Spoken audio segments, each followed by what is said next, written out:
Episode 156 of the podcast. This week we're talking to owners. I'm going to talk to you as if you are one of my owners, and I'm going to describe my safety policy and why we need dogs to feel comfortable with grooming, and some of the ways that we can try to figure out what makes your dog tick and how we can work together to try to solve any sort of behavior issues that we see.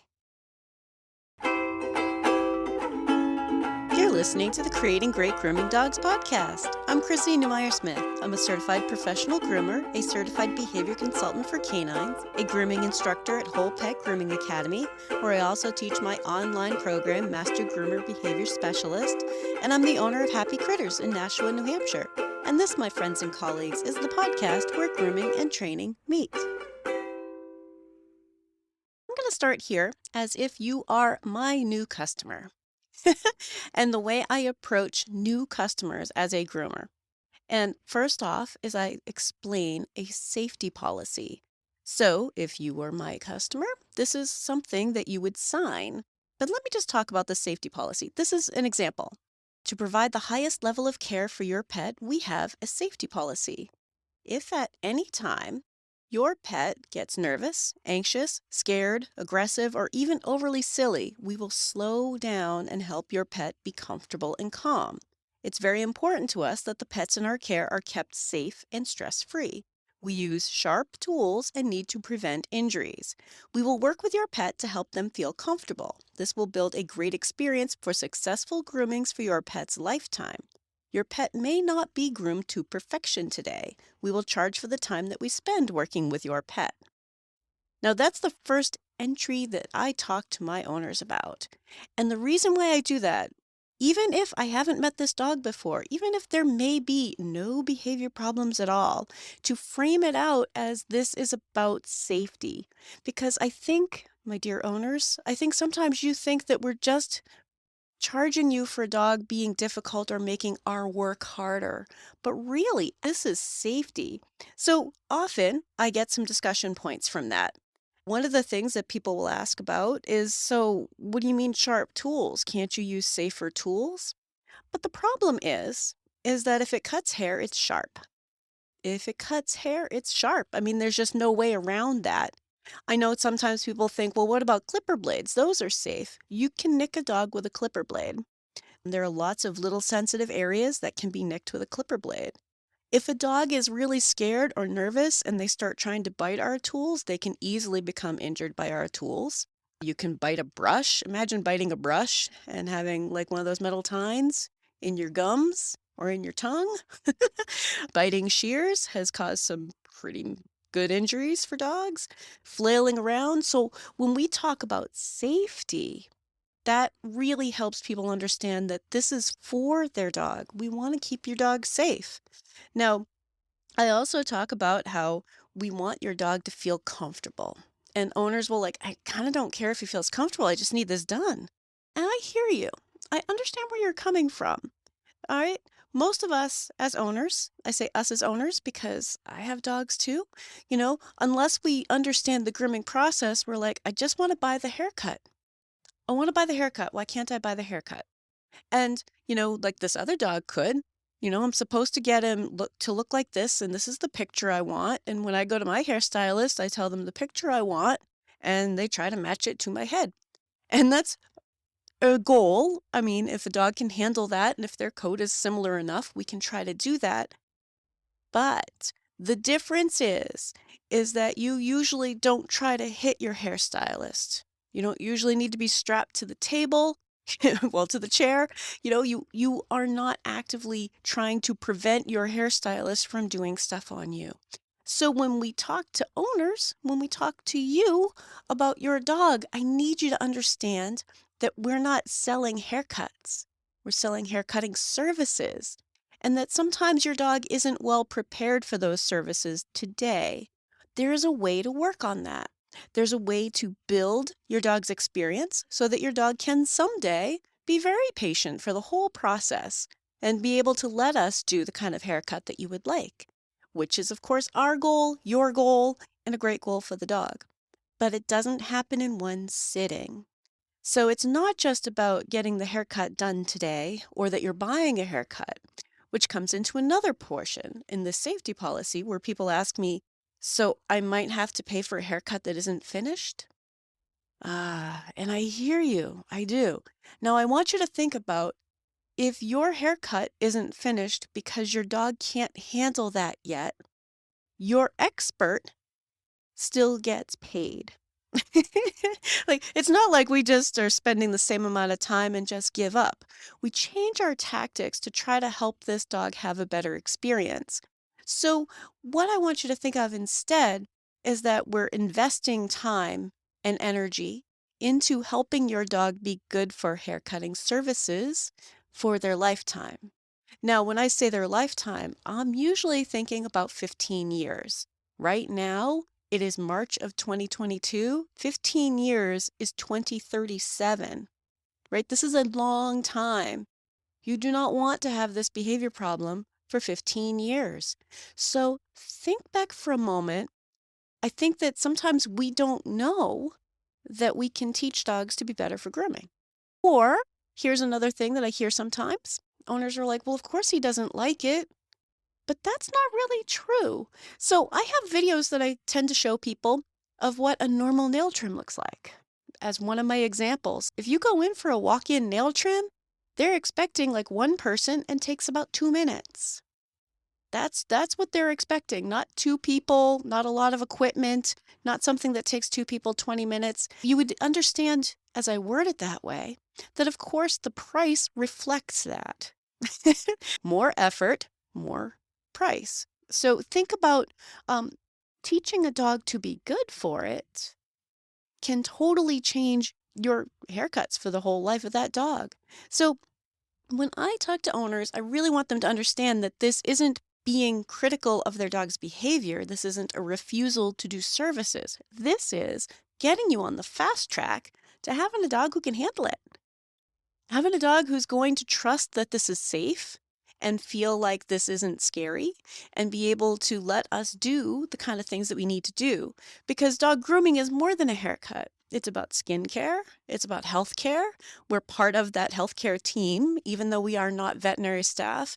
Your groomer is often the person who's going to notice changes in your dog or notice some skin stuff early on. Sometimes we notice a limp. Sometimes we notice ear problems or a dog that's sensitive about a certain area. So we're part of that team. We want to help you with your dog. We want to help you with your dog. So when I frame it out as safety, now I got people thinking like, oh, well, yeah, I mean, I don't want him to get hurt during grooming. I didn't know that was something that could happen, because I think also there's another myth in here that I want to address. I hear it a lot, like, well, can't you just put a muzzle on him? Here's the problem. A muzzle will prevent your dog from being able to bite us, but that doesn't mean that this dog is now comfortable with grooming or that this dog can be groomed safely because there are lots of ways to get hurt. Thrashing and flailing around and flipping around like a trout on a line. These are the kind of things dogs do when they're scared. And this is not the way to prepare them for future groomings. It's not the way to get the job done.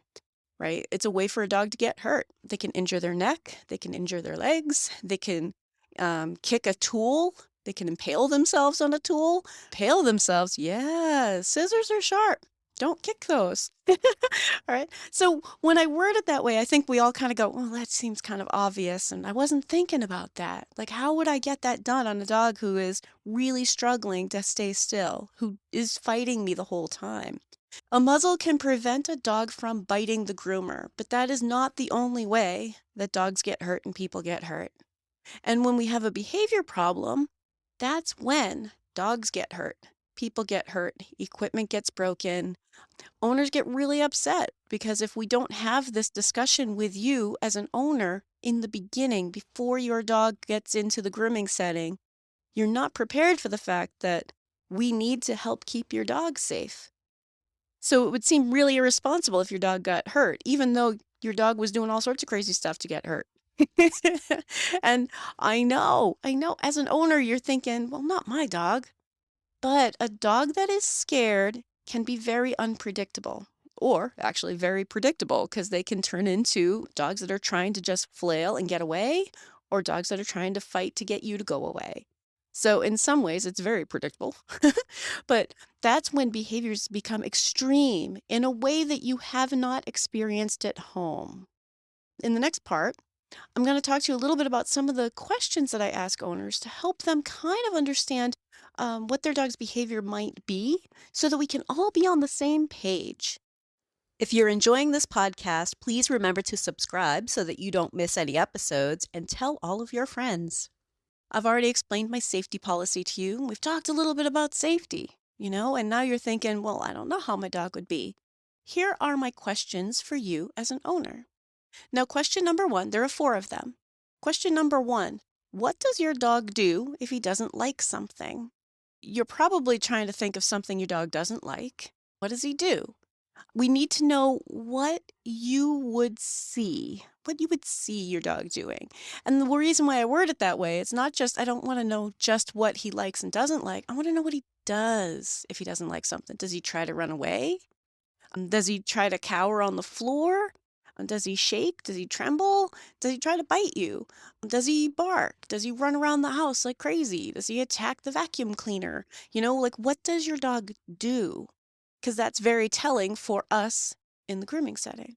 Now, the second question, what does your dog do if he doesn't like something you are doing on his body to him? Now, a lot of owners might say, I can't think of an example. And perhaps you have a dog who is just totally fine with you doing anything to them as their owner. Perhaps that's the case. That's fine. That's good information for us to know. But we're going to ask you more questions if that's the case. If you say, he seems pretty comfortable with everything, I'm going to run through a quick little checklist. Like, okay, so if you need to take something out of his mouth, you're not sure what he just picked up off the road. He's like, yeah, okay. He'll let you open his mouth and take something out. When he comes in out of the rain and he's muddy and you need to wipe his feet, he's totally calm with that. He does all right. What kind of situations can we think of? If you had to give ear medication, has he been good for something like that?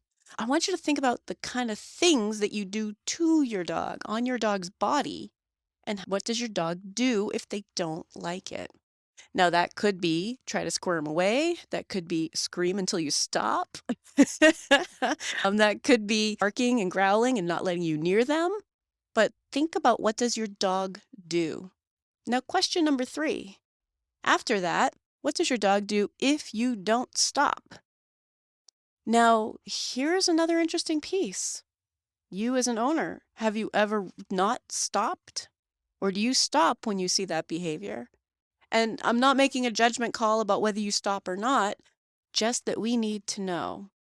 We need to know if this accelerates or if the dog settles down for you. If you continue to try to put the ear medication in after he's expressed whatever it is he does to express that he doesn't want you to do it, that he doesn't like it, what happens if you persist? What happens if you continue? Because question number 4 is the important one. What do you think he's going to do when I, as a stranger, do things to his body that he may not like and don't stop? Now, this is when a lot of owners kind of have their aha moment. Like, oh, right. Yeah, because you're kind of asking us to not stop. Now, we as groomers sometimes will push boundaries in a way that owners would not. The dog doesn't know us, and we have more confidence about how to put sharp objects next to a dog's eye or next to a dog's ear. It's literally part of our job. So sometimes we push boundaries differently, but we need to know, is your dog safe for that? Have you had experiences where your dog was ready to hurt you when you were doing something on them or to them and weren't going to stop? We need to know that. And that doesn't mean that we're not going to help work with your dog, just that your dog needs some training. Now, here's the thing. I find that a lot of people, groomers, non-trainers actually, so owners, groomers, vets, vet techs, non-trainers tend to think dog training is obedience class. Group obedience classes where we walk around in circles and we work on sits and stays and leash walking. And that is part of dog training. That's a specific avenue of dog training. But dog training is also problem solving. So it depends on what kind of trainer you go to. Okay. Now let me describe this. I'm going to use a parallel with kids. Okay. So your elementary school teacher is kind of like dog trainer, right? Think about the professionals in your dog's life. Your groomer is like your child's hairdresser. They may have a lot of kids in their life and know an awful lot. That's awesome. And if your kid's really scared about having their hair cut, they might be the professional you go to for that. Your agility teacher for your dog is sort of like a hockey coach or a soccer coach or a basketball coach, right? They might have a whole lot of experience with kids and maybe they know a lot, but really you're there for their sport. So, the kind of dog trainer you might need for a specific behavior problem is more like your child's guidance counselor. Same elementary school. Just think about the various professionals in your kid's life. Your dog has these other various professionals. So, if it's just a matter of needing to learn some stuff, that could be the teacher. That could be the regular obedience class for a lot of dogs. Or it could be the guidance counselor, which is more like the behavior consultant for canines. So there's the certified behavior consultant for canines, which is through the Certification Council for Professional Dog Trainers. And there's also the certified dog behavior consultant through the International Association of Animal Behavior Consultants. And those are the two that I am most familiar with, one that I have my certification through, and the other one that I am a member of their organization. They're about problem solving, not necessarily about obedience classes, but how do we help with these problems? So there are professionals that your groomer may send you to, and we need to collaborate and help so that your dog can learn to be good for grooming. Now, the other part of this that I think a lot of groomers aren't real comfortable talking about. So, my dear owners, things that groomers aren't real comfortable talking about. We can get hurt. And at the end of the day, I think most groomers at some point have been hurt or will be hurt and really wonder if they're going to be able to work again. We can have a career ending injury from your dog during a grooming. There are all sorts of crazy cases. I myself had a dog knock my back out and I stopped doing large dogs for a long time. That's a big part of my livelihood. Big part, or was at the time. So I need you to think about we as groomers can get hurt too. Now, we want your dog to be safe, and your dog's safety is first and foremost, but our safety is important too. And then we also have our equipment can get all busted up. So if we are charging you for a haircut and your dog hurts himself or hurts one of us or starts breaking equipment, we have lost money. Not only did we not make anything, we're actually paying out. And this is a business. It's the part that I think a lot of groomers aren't real comfortable talking about.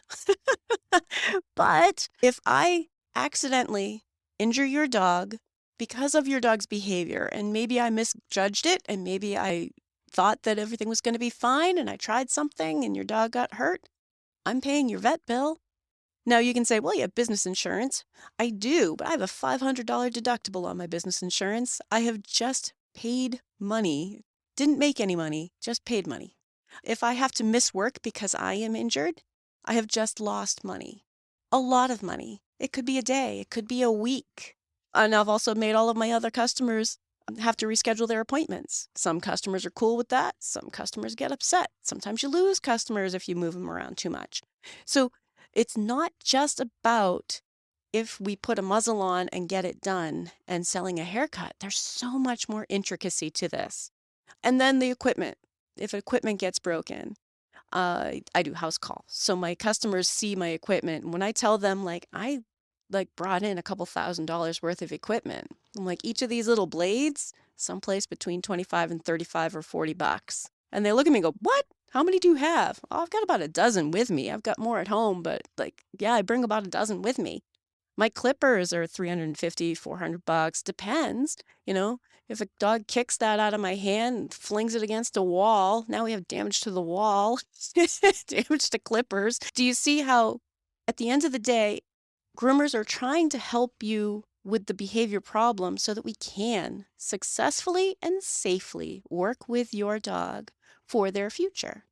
So it really is in your best interest for us all to work together And if you need a veterinary behaviorist. So I'm going to add this here too. A behaviorist in the United States is a veterinary specialty. In the UK, a behaviorist is a trainer who works on behavior stuff. So you might see it differently.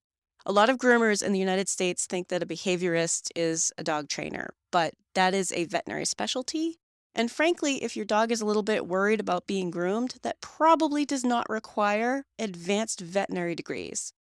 I think most of us can handle that in the dog training world. We understand why a dog might have a couple of issues with some of the weird things that we do. Because the stuff that we do is so weird. We're up close, we're touching them with weird stuff and things.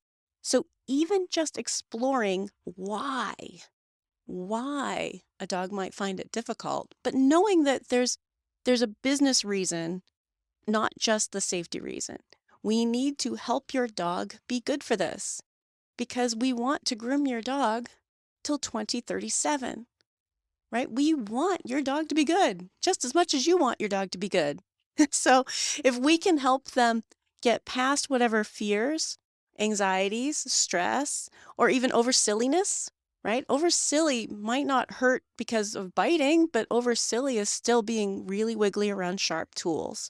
And sometimes as groomers, we are a millimeter away from nicking your dog because that area gets trimmed that close. So when you think about it, gosh, yeah, a millimeter away, we don't need a whole lot of wiggling to make that unsafe. So when we talk to owners like yourself, we need to help owners understand that there are a lot of ways for a dog to get hurt. And our professional recommendation is to help this dog feel safe about it, trust us, and learn to be relaxed for it. And I usually frame that out as we want a dog who is calm, comfortable, and cooperative. And modern grooming helps dogs get there.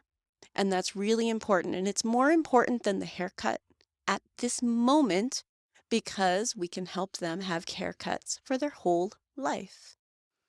If you'd like more information, you can find me at Chrissy@happycritters.net, happycrittersdogtraining.com, or you can join the Facebook group, Creating Great Grooming Dogs podcast, or the Facebook page, Creating Great Grooming Dogs. I really look forward to hearing from you. If you're ready to go beyond the podcast, and I hope you do, I've made it really easy for you. If you go to creatinggreatgroomingdogs.com and click on your next step, you'll see all of the options. There's the Scholar Lounge community, there's the Modern Grooming Professional Certification, there's Master Canine Stylist and Professional Canine Stylist Diploma testings, there's the Behavior Lab for coaching and private one-on-one sessions with me, and of course, the Master Groomer Behavior Specialist program. So go to creatinggreatgroomingdogs.com and click on your next step.